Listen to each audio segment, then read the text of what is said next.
Hey everybody, welcome to the Grease Pilot Show, the show where all we talk about is aviation business, aviation entrepreneurship, and aviation startups.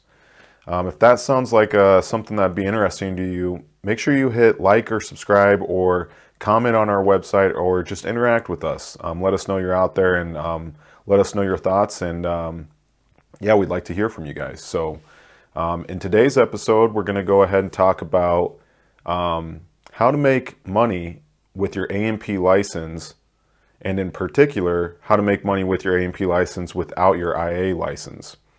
I know a lot of guys that have just their A&P, and that's all they need because they work at the airlines, or maybe they're doing corporate, or they're working for a 121 or a 145, and they don't need their IA. So it's never really came up in the discussion. But this episode's kind of tailored to guys wanting to kind of start a business, an aircraft maintenance business, or wanting to do a side gig, kind of just doing a side maintenance business. And we're going to go ahead and kind of, it'll always be, whenever we talk startups and aircraft maintenance, it's always probably, with me, it's always going to start around the piston world, the GA world. Because that's the lowest cost area to get started in aircraft maintenance. And if you have an A&P, you're fully qualified to work on piston aircraft. And to get started in piston aviation maintenance, it's the lowest, takes the lowest amount of income to start. So that's kind of what we'll focus with, but it can be applied to turboprops, jets, rotorcraft as well. It just, every starting piston is probably the lowest cost to get started in, and then it just goes up the scale. Turboprop, jet, rotorcraft, depending on jet and rotorcraft, those two can kind of go in between for cost to start up, but mainly it's the insurance and tooling needed to kind of do the maintenance is what's the biggest cost factors in starting that stuff up. So without going on a tangent there, that's why I got my clipboard. We're going to talk about how you can make money as just an A&P, basically not working for somebody else, not at a job, because we all know that you can get a good job working for the airlines or a contract, military contract, or on the road jobs as an A&P working jet stuff, and you can make good money. And that's what I did when I first got my A&P license. I didn't have any experience and got a military contract working on Army helicopters in Fort Rucker, and it was great pay. This was back in 2011. And so, I mean, like, for a first job, it was everything I could ask for, but I was missing a fulfillment side of the job. I just felt empty still. And it took a while for me to find out why I wasn't fulfilled. And not everybody feels this way, but I did. I was making good pay, but I still wasn't that happy. And that's when I got into aviation business and aviation maintenance, starting my own aviation maintenance company. And so that was back in 2012, 2013 when I started getting into aviation entrepreneurship. So we're going to kind of tailor this to guys that are wanting to do a side gig of their own or wanting to start their own aircraft maintenance business. And that's where having an IA license is huge, because the IA license really opens the door to annual inspections and other things we'll talk about later. But it really accounts for a big portion of your revenue if you're starting an aircraft maintenance business and working on pistons and GA in general. So I have on here, who is this episode for? And I kind of already went over this. This episode is tailored to guys wanting to either start their own aircraft maintenance business or do a side gig. So I already talked about that. Let me think about this here. So, let's go ahead and cover what an IA license is. We'll go into, in this episode, we're going to kind of, we'll talk about what an IA license is. We'll talk about different ways to make money with just your A&P and what my recommendation is, how I kind of made my way as just an A&P till I got my IA, and then what I recommend doing if you just have your A&P and you're trying to kind of do your own thing still, but you don't have your IA, right? You want to make money kind of doing a side gig or starting your own business, but you don't have your IA. So the IA license is the highest rating that a mechanic can get We're not talking engineering degrees. We're talking A&P license, mechanics. The IA license is the highest license you can get. And it requires you to have an A&P license for 3 years. And then before you test for the IA, you have to be actively engaged in aviation maintenance for the previous 2 years before you test. So the test date, you have to be active 2 years prior to that test date. Not a real big requirement, you know, you can hit that pretty quick. A lot of guys just getting their A&Ps gotta wait. Obviously you gotta wait 3 years, but it'll go fast. And I read the FARs because it's been a while since I got my IA, but it says you have to have a base of operations to do the work and somewhere that where they can contact you. And that's funny. It's so funny that that's still in the regs today, because it's like, you can get your IA if you don't have a base of operations like an FBO. I did when I got mine, but you can easily put like, I'm sure you could put your home address. I don't know why that's in there. It's kind of a weird rule. But long story short, I guess they want a way to contact you, a place where you can be reached, because they need to have a place where you can be reached if they need to ask you questions about your IA, or they need to come and ask you about your like what you signed off maybe. I know plenty of IAs who don't work for any shops, and they go to what's a 2-year seminar to keep their IA current, which I have my opinions about that, and we could talk about that in a later episode. But long story short, they don't work for anybody. They keep their license current, and they just use their home address. So the regs say 3 years of experience, 2 years, the recent 2 years actively engaged, a base of operations to have to be contacted, where you can be contacted, and then have the tooling and equipment to be able to perform the job as an IA. And you know, regs, they're pretty real particular, but in short, you can qualify for that with a toolbox and some tools. So every FSDO is different, but that's how I see the regs, and I see guys out there with their IA that are in that where they don't have a shop, they have their tools, they're working mobily. So it can be done. It's not like you have to have a facility to be an IA. Okay, you have to take a FAA written test, and that's really the only FAA test you have to take, and it's a written just like your A&P. There's plenty of study guides out there, Gleim, Jepson, I think ASA, a lot of the aviation training companies all have IA test prep, and for me it was the hardest written test I had taken of the FAAs so to date. I got my private pilot, and I've got a lot more pilot stuff to take if I pursue that route. But from the mechanic side, it was definitely the hardest written I've taken out of all the writtens. And so it just had a lot of sheet metal mathematics and stuff. And this isn't to discourage you from doing it. I personally am not a good test taker, so I didn't score very high, but I got above the 70, and so I was an IA. I passed the first time, but I would say that it's a lot of technical questions on there. So anyway, okay, that's what an IA is. What can an IA do? And we'll get into what you can do without an IA here soon. I just wanted to make sure that I touch base on the guys who don't have their IA, what it is, why it's so important when you're starting a piston aircraft shop, and how you get it. I want to make sure I touch base on that first. And so with an IA, you can,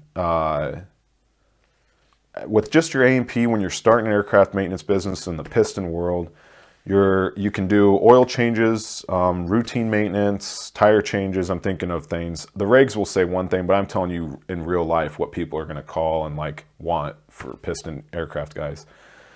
A lot of engine work. These piston engines they break all the time. They need mags, carbs, they need tuning, they need a cylinder replaced, they need, they're leaking oil. So the engine is really 50% or more, depending on the aircraft, the maintenance. So if you can center your business around, not center it, but make sure you show up in Google when people are looking for maintenance related issues, you're probably going to get some business, because a lot of stuff, the engine has a lot of moving parts, so therefore it has issues often. So oil changes, tire changes, brake changes. I know those are all airframe stuff, but cylinder changes, magnetos, carburetor, yeah, fuel leaks, oil leaks. It's, that's what you can do as an A&P.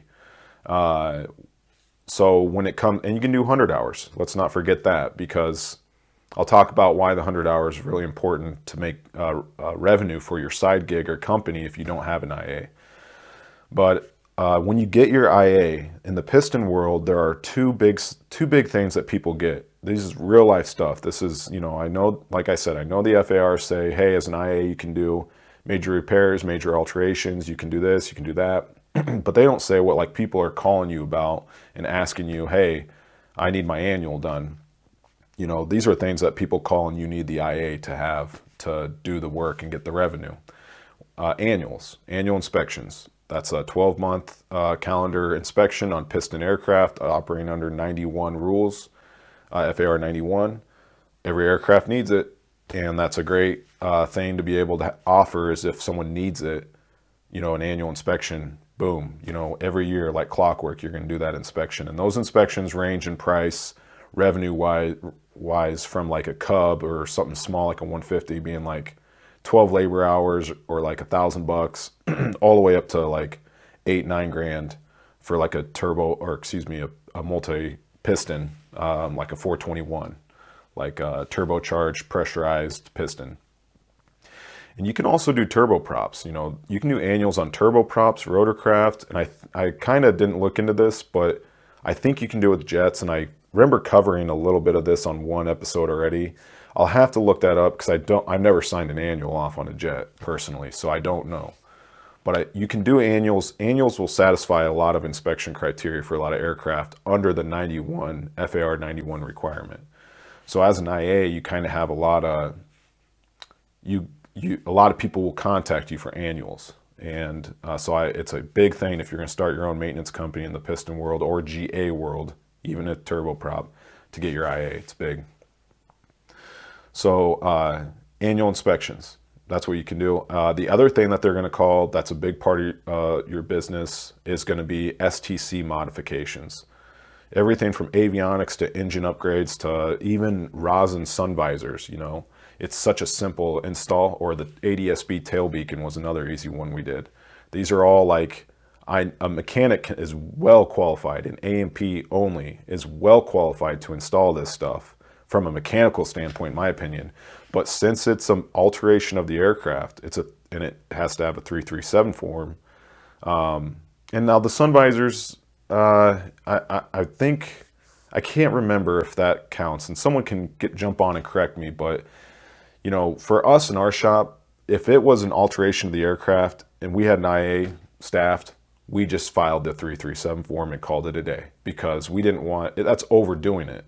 You're never going to get in trouble for overdoing something. So, but mainly any modification of the aircraft that requires a 337 is going to be IA. You're going to need an IA. And for us, it's like, like the Sky Beacon, the ADS-B, or lots of avionics upgrades require the IA. So if you're putting any avionics in, it's going to be like super beneficial for you to have your IA. As a matter of fact, I'm thinking back to all the avionics installs we've done, and we always had the IA put the 337 form, the STC paperwork that came with it. So to boil it down, annuals and STCs are a big deal in the piston world. They'll call you all day about them. If you're swapping an engine, upgrading an engine up, another big thing is a 172 guy might want to go from 150 or 160 horsepower to 180, and that requires an engine upgrade, and that's an STC. That's a very common one.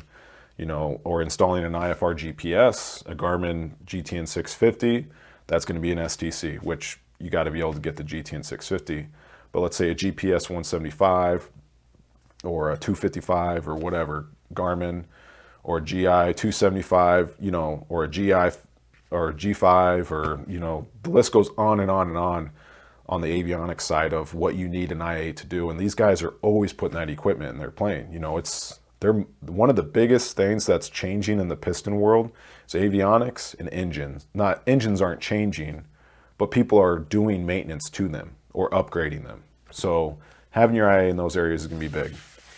Okay, let me go through my list. I hope I made it clear as to what an IA, the value of an IA when you're starting your own business. It's pretty big, but it doesn't mean that if you don't have it that you should just not start your own business. I'm gonna go into detail why it's important right now, that if you don't have your IA and you can't qualify for IA, what you should be doing, and why you should just continue starting your business. It's not like you shouldn't start. It's absolutely not the case. And this is based off my experience. This is going back a little ways to think about how my journey started, but it's probably very similar for a lot of guys out there that started their own shops. But I think I jumped ahead here. Okay, yes, I did. Okay, how to make money as an independent A&P without an IA. I have here on the first item is routine maintenance, which we already kind of discussed. This is the oil changes, the tire changes, basically anything that's broken on the airplane that just needs replaced, right? That's where you can do it with your A&P. And I got here, it says,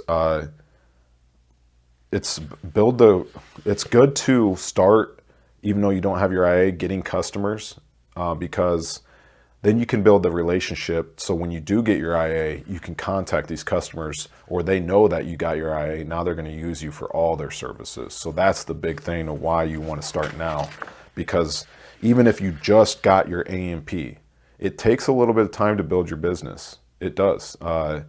Depending on where you're located and how many planes are around you and the demand and whatnot, that all dictates the growth as well, but your marketing does too. And so I'm here to tell you that having a website, a Google business listing, getting involved with Phalanx Aviation, get on our roster, get on our the mechanic portal or a subscription. These are low cost ways to expose yourself, right? And what we always say is like running our shops and running our business, every customer you interact with could be someone that talks to other guys to bring other customers in. So even if you get one job, right, through one outlet, you never know what that one job, that one customer could be talking to other guys. And we think of it as a tree, right? Like the limb, you got the base of the tree and all the limbs coming off of it. That one guy that you may impress or do a good job for, may talk to his buddies and they may talk to their buddies, and it's a domino effect. So what I'm saying is build the relationships early, do a good job early, because it's all about service. If you overwhelm these guys with good service, they're going to come back. And when you get your IA, they're going to call you again. And before you know it, you'll have more customers than you know what to do with. You just got to serve them properly. I'm here to tell you, that's what I tell everybody in the Phalanx network. Whenever I go out in the field, it's all about just helping these guys. Don't be selfish. Make sure you help them, because if you do, it's going to come back. It definitely will. So routine maintenance, getting that reoccurring exposure to these customers is big. Building that relationship, and then I'm going to jump into 100-hour inspections. So 100 hours can be done by an A&P. Aircraft owners, I had a couple guys that would do 100 hours on their plane, and they weren't flight schools. They were just 91 operators, because there's guys out there that literally want their plane looked at. They don't care if it's not required. They just need an annual. They know that every 100 hours they want their plane looked at. So there's guys out there that will want 100 hour, and there may not be a lot of them, but they're out there, and those are the good customers, because they're willing to pay you to do a 100-hour inspection on their plane, even though it's not required. But flight schools are kind of a big thing. If you just have your A&P, my recommendation would be to draw a 60, in the course, the How to Start a Maintenance Business course we sell, we talk about this further, but you need to establish your service area. I would draw a 60-mile radius and then list out all the schools at all the airports in that 60-mile radius. I'd be getting on the phone, I'd be getting on the horn, and I kind of, what I do before I call someone, it can be nerve-wracking if you're not someone that likes to talk on the phone, but if you want to start your own business enough, it's not that big of a deal, and you need to do it and just get over it, because eventually it becomes like second nature, and it's not that big of a deal anymore. But I usually write down what my goal is of the phone call. So if I'm calling a flight school and I'm offering my services as an A&P, I want to write down what my goal is. And my goal would be to either get a meeting with someone who can make a decision, like a manager or an owner of that flight school, that says, yeah, come and do maintenance for us. So one of my goals would be I want to either talk to the decision maker, or the ultimate goal would be I'd like to be the guy they call when they need maintenance, right? I'd like to be the guy they call when they need 100 hours. So I write that as my goal of the conversation. But one of the good moves to do is just get on the phone, call them, and say, hey, is there any way I could come talk to a manager or the owner about providing 100-hour inspections and other general aircraft maintenance for your school? And just say, I would like to talk to you about what your cost is for your maintenance, see if I can help maybe save you a little money, and also get you some uptime. If you guys are struggling to find a guy to do 100-hour on your plane, like in a reasonable amount of time, I can be a source to come in and help you. Trust me, there's schools out there, like maybe not the first one, second, third, you'd be surprised, man. They might say, yeah, because I won't go on this tangent, but A&Ps that are in the piston world and IAs especially, when you get that IA ticket, you're gonna be able to, if you have a small network, you're gonna be busy. I'm not gonna even doubt that. It's 2022, it's December right now, it's gonna be 2023. IAs are in short demand, and it's good because for the longest time, IAs were getting paid junk money and overworked, and they all left. They all left the industry or retired because they were tired of making that kind of money, but it's rebounding. It's a good time to get in, and don't work for, if you provide a good service and a good craftsmanship, don't charge bottom dollar. Phalanx does $100 an hour, and that's pretty relatively low, honestly. But we want to make sure that our mechanics are doing a good job. And since I can't be on site with these guys, a lot of these guys are all over the country. We have some guys that maybe not at the $100 level. We have guys that are over the $100 level, and so we just stay at the 100. And but if you are a very good mechanic and you provide very good service and you do all this, 110, 120, and it is kind of dictated by your region. If you're in Los Angeles, California, it might be higher than you are when you're in Des Moines, Iowa. That's where my home is. That's where I live. So it's all kind of just doing a little research. But and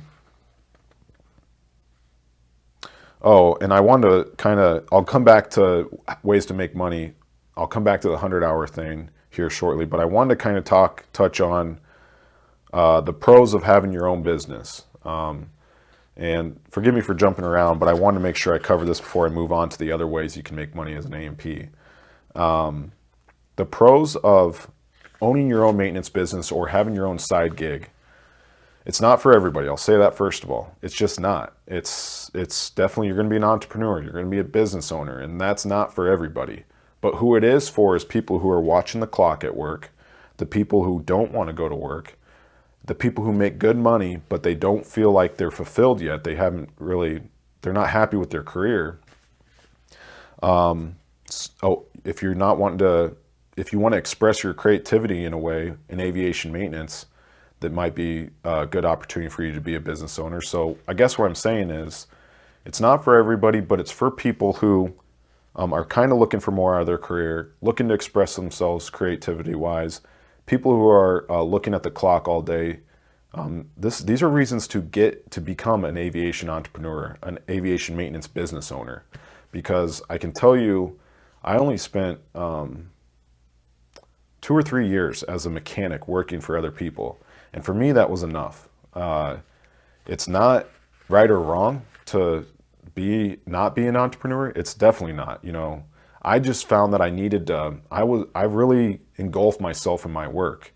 I really go full blast at it. So the only way that I really could make good money and really go full blast without working the way up the corporate chain and taking my whole career was to start my own business. So that's what I did. And since then, it personally has developed me from a personal standpoint. I would never get on camera and talk. This is all business. This is all what aviation entrepreneurship has done for me. It's been great pay. It takes a little bit to build your pay up. It's not turnkey, like going and working for a good airline or something. That's not, people will tell you, like, if you don't do it right, you won't get paid that good. But if you do it right, you'll get paid way more than the other guys, than any employee. And so what I'm saying is, you get an opportunity to develop yourself personally. You get an opportunity to make great pay and then control your own schedule. Be creative. You can be creative at your job. You're never going to watch the clock too if you like what you do. And there's just not enough time ever in the day as an entrepreneur in aviation. So, and I have down here the last thing is, last couple things is, you're going to build a legacy, you're going to build equity in a company. You know, that's something that you can hand off to your family, you can sell later. So that's nice. And then the relationships. I mean, I got to be honest with you. I think the money is, everybody always looks at the money as the big thing, but I had the job that had good money, good pay early on in my career. And I just couldn't, for me personally, I wasn't satisfied. And so I'm glad that I got into entrepreneurship, because it gave me what I needed. And that is, like, the relationships that I built are they're just lifelong, they're lifelong relationships. And I've met so many cool guys that are so successful, that are so inspiring, because my clients aviation customers are typically financially stable people. I'll just say that to be safe across the board so I don't make anybody mad. But long story short, these guys are great to sit down to and be inspired by. So, okay, that's all I got. That's all I'm going to say. That's why I think starting your own aviation business or side gig is a good idea. If what I just said speaks to you, think about it. Think about starting your own aircraft maintenance business. If it doesn't, who cares, right? Okay, let's go back to the 100-hour. This is ways to make money as an A&P without your IA. The 100-hour inspection, calling the flight schools, making the list. So make a 60-mile radius around where you live, list all the flight schools out and the phone numbers and the emails, get in touch, try to schedule, make a phone call and say, hey, I'd like to talk to you guys about doing your annual or your 100-hour inspections and your routine maintenance. And I can help you by being more reliable, meaning I can turn your planes faster, and I might be able to save you cost. I wouldn't commit to that. That's why setting a meeting up to go talk to them and saying to talk about it is great, okay? Because some of these flight schools are running their planes 100 hours a month, of real busy flight schools running it 100 hours a month. And that's good business if you don't have your IA, to be getting those calls monthly. And then I have on here written down that what you do at that meeting is you go ahead and sit down with them. You say, hey, you know, I can't guarantee a price right now. I just want to, you know, what are you guys charging? And if I can beat it, great. I want to help you out, you know. And if they say, hey, we're paying a guy 90 and you're okay with doing it for 85, then offer 85, you know, and say, hey, I'll do it for $5 less. And the other part of it too is, like, I don't really like to play the money game. It's just one reason for them to give you a chance. I often have gone up to guys when I move to a new location and I'm trying to really prove myself. I'll go up to a guy that's influential or has their own plane. I'll say, hey, listen, let me come do your oil change for free. Just give me a chance, right? And that's a good play. So you could go to the school and say, why don't you let me do the first 100-hour for free? And a lot of you guys are probably going, what? Why would you do that? Because you don't understand. If you don't understand why that's impactful, then I guess you got to get into the mindset that you got to wow somebody. That if you want to earn someone's business, you got to do stuff like that, because that's going to stand out versus nobody does that anymore. That's an old school thing. You know, that's an old generation thing to go and do work like that. In today's age, there's less people, this is me getting on another soapbox, but there's less people willing to work. And if you're financially stable, you know, you don't need the $1,000, $2,000 you'll get from the 100-hour inspection. What you need is to get in the door, because when you get in the door, they're going to keep calling you. So I would recommend you either go up there and I talked about the price thing, but that's kind of an old school tactic. I mean, it works, but like really you should go up there and say, hey, why don't we just do one maintenance job? Don't even pay me. In 100-hour, if you're not comfortable doing a full that much work on a plane, that is quite a bit of work. An oil change is a perfect one. Hey, let me come up, let me do an oil change on your plane. You'll get a chance to see my punctuality, my work, my work ethic, and my pricing. You'll just see the whole thing. Why don't we give it a shot? It's gonna be hard for them to say no, right? And just say, hey, you guys supply the oil filter. I'll do the oil change. Let's give it a shot. Gets you in the door, and if you do a good job, which I recommend, don't, show up early. Do a good job. Do these things. You kind of, as a business owner, have to sacrifice yourself to build the customer. Once you build the relationship with the customer, it's much easier to maintain it than it is to get in. So then once you get a flight school contract, that alone could really jumpstart your side gig. If you get 3 or 4 of them, you're going to be busy. You only need 3 or 4 busy flight schools and you're done. It depends on how big the flight schools are. So 100 hours are key. I would be placing that at the top of my list of, if I didn't have my AA, I'd be going after the flight schools. Okay. I got in here, offer them a discount, which is one way to get in the door with them. The other thing is to offer that we had done maintenance without going too far in this. This is all from our experience. We've maintained flight school airplanes before. We've had a flight school. I'm not a partner anymore. I sold out, but I'm still in contact with the guy who owns the school, and we're in touch with each other. He still operates the school. We had our own mechanics. We had Phalanx Aviation at our flight schools, and we had the neighboring flight schools wanting us to work on their planes. Our competitors would contact our mechanics to work on their planes. So and some of these were, I'm not going to drop names on the schools, but they were, let's just say they were big schools. And so this was a great opportunity for us to help them, right? And then build a relationship with a big school. And I can't tell you that it's very important, if you don't have your IA, to do something like that.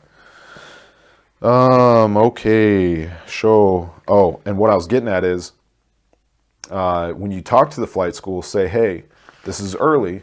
You don't have to do this right now, but just say, I'm going to go ahead and extend this offer out, that if you want me to, if this moves forward, I have no problem if you hook me up with your flight schedule software, and I'll set up notifications. We can set up notifications where when an airplane comes due for a 100-hour, I just automatically come do it. Or when it comes due for a 100-hour, I shoot you a text and let you know it's coming due, and I tell you, and I shoot you some days of when I can come do it, right? Basically, these flight schools have software, the scheduling software, and the maintenance is tracked in it as well.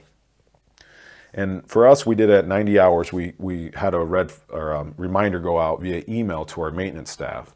So at 90 hours, the maintenance staff got the reminder, hey, plane's coming due for 100-hour in 10 hours. Schedule it any time, because we don't care if you hit the 100, because this is getting a little too detailed. But as a flight school, jeopardizing 5 hours, if they got to 95 hours, if you can fit it into a rhythm way, meaning like, let's say you get the maintenance done at 95 hours, and that made it so that the next week on the plane was super busy, like schedule-wise.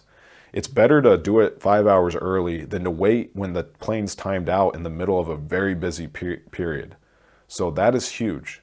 What I'm getting at is, if you tell the aircraft owner that you will help to schedule the maintenance and make it smooth, the inspection smooth, meaning you'll look at the calendar, you'll see a 3-day gap, you'll try to get it, you'll do your best to schedule the maintenance to keep the uptime of the aircraft going, that's going to be music to their ears. Good music, not bad music. So tell them that you'll help them schedule. You'd love to automate it. You'd love to be able to just get notifications, and that way you can just come up there and do the work with their approval. You don't want to come up there and do the work without their approval. You just say, then I'll just shoot you a text, say, hey, 100 hours coming due on the 172. I got these days. The schedule looks pretty open these days. How about I come up and do it? What do you think? There you go. So, okay. Let's go on to the next thing here. I got the next thing is, let's get rid of that so I don't put it in cycle and talk about it again. An engine overhaul shop. Okay. To do engine overhauls, all you need is an A&P license. It's funny how something like a ADS-B tail beacon installation, which is literally replacing the tail light on GA aircraft with an ADS-B UAvionics model. It's 2 wires. That requires, we always did it 337, and to my knowledge, it's a major alteration. It's funny how that required an IA, but overhaul an engine doesn't. Overhaul an engine is way more detailed and way more of a safety risk. And as of today, I'm partnering with a guy on helping start up an engine shop. We have overhauled engines before for our flight school, but since we've been doing it so much, we just thought, hey, we should do a commercial shop. So I'll be able to report more on engine overhaul stuff, like the shop and the progress of the engine overhaul, how it's going for us, the business, more. But like, we have a good idea of, if you're an A&P and you don't have your IA and you're looking to make money doing your own thing, starting an engine overhaul shop is not a bad idea. But let me tell you what we found so far that's not a hot topic in the engine overhaul shop. Parts are hard to come by. Cylinders are hard. Cases, there's only like that I know of, there's only one. We only do business with one case rework person. That's the crankcase of the engine. I think there are 2 or 3 of them, but we've only done one, worked with one because they just do a good job for us. But they're backed up for 4 months. Called them today, or excuse me, I called them yesterday and asked, hey, how far are we out on cases? 4 months. How far are we out on cylinders? We called Lycoming, Air Power. We called a distributor of theirs. And we called 2 of their distributors. It's about 3 to 4 months as well for Lycoming cylinders. That's how long it takes to get the cylinders. So what I'm getting at is, the bad part about if you want to start kind of do your own thing and start an overhaul shop, and if you just have your A&P, you have all the licenses you need to start. But you're going to have to do some thinking on, it's your turnaround time of your engines is going to take a while. So for the customer, that sucks that they have to wait 3 to 4 months minimum to get their overhaul done. It used to be like a month, right? Back when earlier, and maybe even before that, it was a quicker turn. It's getting more and more lengthy to do an overhaul time-wise, and that's a bummer for these guys. So we do an exchange program for some of these. We do Lycoming 4-cylinders as our main. That's our main engine that we do. We have an E2A right now. It's on an exchange program. We have an E2D, meaning like it's built up, it's done, it's ready to go. Those are very popular engines, and they just go. People pay for them, say, yep, I'll take it, exchange, because they get to just turnaround times like a week for them versus 4 months. They pay more for that exchange, but they're willing to pay that because they don't wait 4 months. So if you're starting an overhaul shop, plan ahead because the parts are scarce, 1. 2, if you can pick up a core engine for like a 0320, 0360, Lycoming, 0200 Continental, 470 Continental, these are common engines in like 172s and Cherokees. You want to get your hands on those cores, which they're hard to get too, kind of. But it's good to kind of get started with a core, just someone selling one, and then you overhaul it, and then you offer it as an exchange. It's going to go. It'll sell. And the margins are good on an engine shop. I'll let you guys see for yourself, but I'll tell you that from our research, we're seeing that the overhaul is, from our numbers that we've put together, they're better than the flight school. A lot of things are better than flight school profit margin, better than the maintenance shop. That's a big one. So, and an overhaul shop can be done anywhere. That's the beauty of it. It can be done in a garage. Most of these overhaul guys, the legacy ones now, you read their story and it's like, yeah, we started doing cylinders in our garage back in the 80s. It's like, oh, okay. So you can start it in your garage. So if you have your A&P looking for a side gig, maybe consider an engine overhaul shop. The insurance cost is roughly the same for a small piston shop, right? Right now, hovering around $8,000 to $10,000 a year to get started. You can break that up in payments. You can wait till you get a customer. Your first customer can pretty much pay for the whole insurance bill for the whole year. And that's going to eat up all your margin, but it can do it. It depends on the engine. So consider doing an engine overhaul shop. I have down here, you're going to want to get familiar with the requirements of a piston engine overhaul. We focus on light combing. So light combing service bulletin 240 tells you what's required to be replaced at an overhaul. There's FAR, I don't have it written down, but there's probably FAR out there that I can't cite right now that's going to tell you what's required for a piston engine overhaul. So do some research, find out what's required, get familiar with what's required to be done to an engine to be overhauled. And then I have down here, create a checklist for your jobs. A lot of guys just go after stuff and they just say, oh, I'm going to start an engine overhaul business. And then they just say, they go out to their buddies and say, hey, I'm starting an engine overhaul business. Why don't you tell your friends, you know? And they don't even structure, they don't put a plan together, they don't research, they don't do any of that. And I can tell you this from experience. The amount of work you put in something is directly proportionate to the work, to what you're going to get out of it. Literally, financially, from a feeling standpoint, all of it. So if you're just going to try to jump in this because it's an overnight deal and you're going to make engines an overhaul shop overnight, kiss it goodbye, because you got to stay consistent on the work. So, and the way that you know if you want to do one of these things that I'm talking about is if you start researching it and you kind of lose time, meaning like, let's say you hop on and you start researching how to do a light combing engine overhaul, and then all of a sudden you're starting to learn about all this stuff and you're losing track of time. That's a good indicator. If you spend 2 hours doing something and you lost time, that's a good indicator that you might like it. So you might want to keep going with it. Yeah, you'll get tired, but you just come back the next day and pick up where you left off. My thing is, make a checklist for jobs, meaning like just get a Google Doc, a Word doc, pad of paper, and think about your first customer that's going to call you. Hey, I got a light combing 0320. I'd like it overhauled. I got one of your business cards, or I saw your website. I'm ready to do it. Don't make your process based on the first person. Mock it up. So think about, hey, the first person called me. We have a questionnaire. So when the person calls us for an engine, we say, okay, hey, how much time's on the engine? What kind of cylinders are on it? Do you want an overhaul or an overhaul exchange?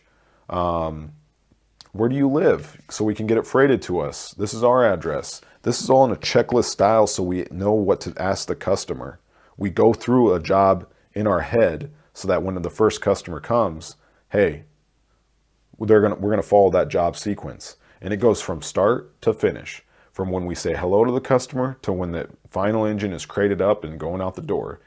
List that process out. And it's gonna be tough, it's gonna be hard, it's gonna require you to sit and think about it. But I'm telling you right now that it's gonna work. It's the best thing ever to do. It's business 101. It's called a process. And you need it if you want to grow. But you want to write that out. Okay. I suggest that you focus on one family of engines. If you're going to do an engine overhaul shop, I would recommend light combings, 4 cylinders, Continental big bore engines, 520s, 470s, 550s.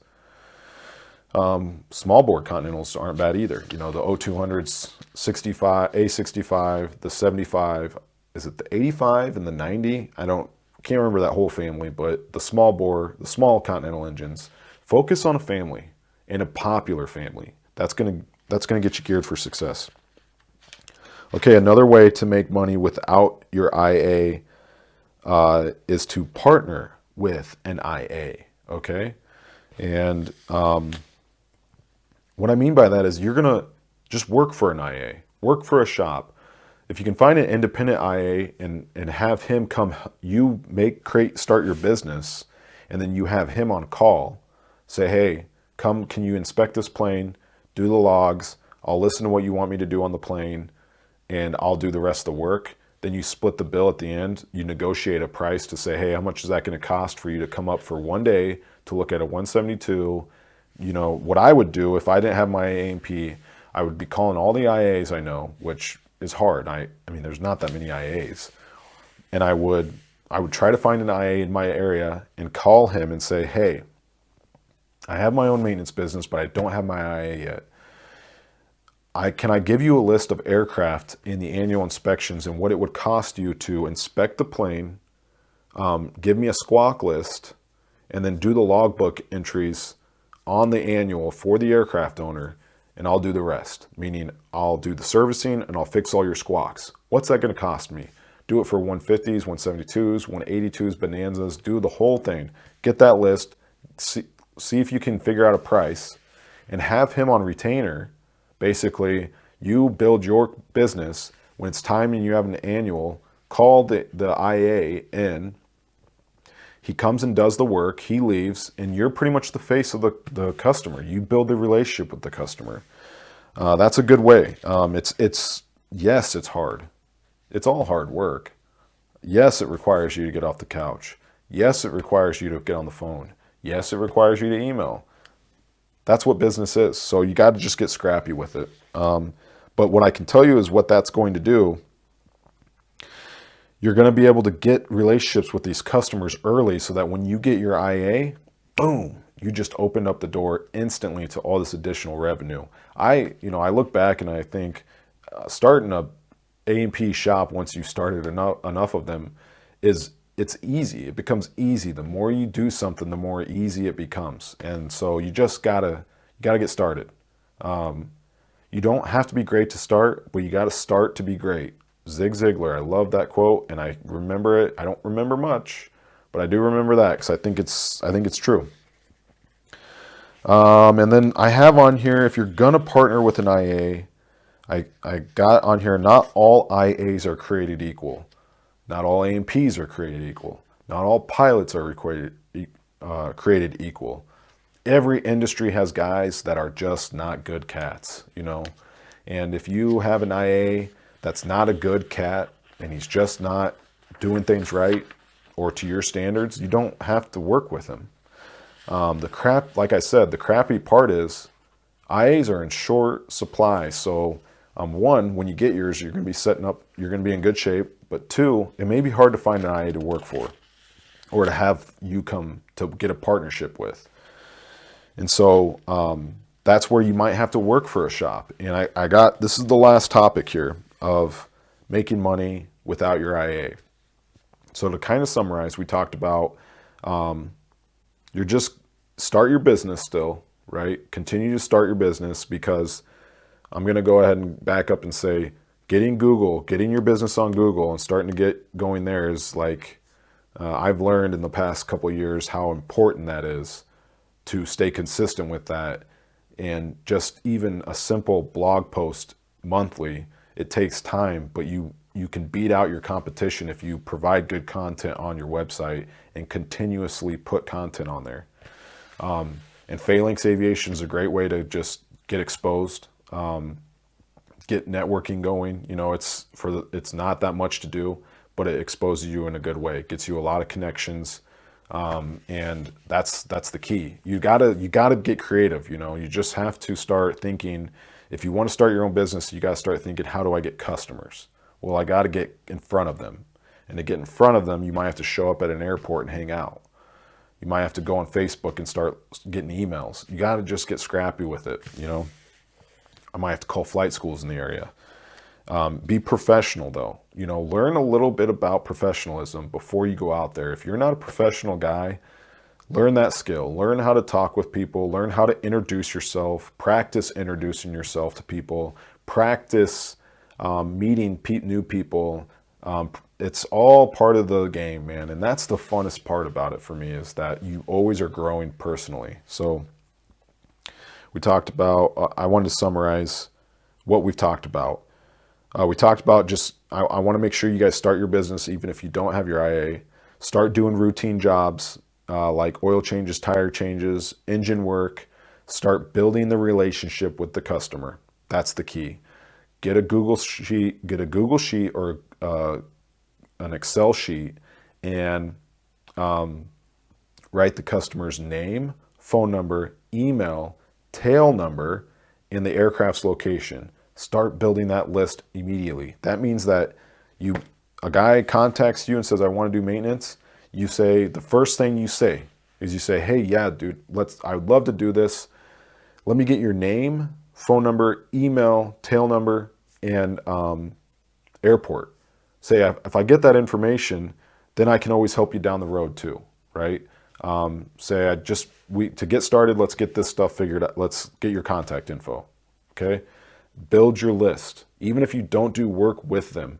And if you don't want to do the aircraft tail number in the airport, that's fine. They're nice to have, at least the tail number. Name, phone number, email, tail number. That's not that much to ask of. We do that if you notice our websites, you'll notice our forms all have that. Tail number, email, phone. And that stuff gets mapped right to an Excel sheet, and we keep that database. So we have a big database of all this stuff.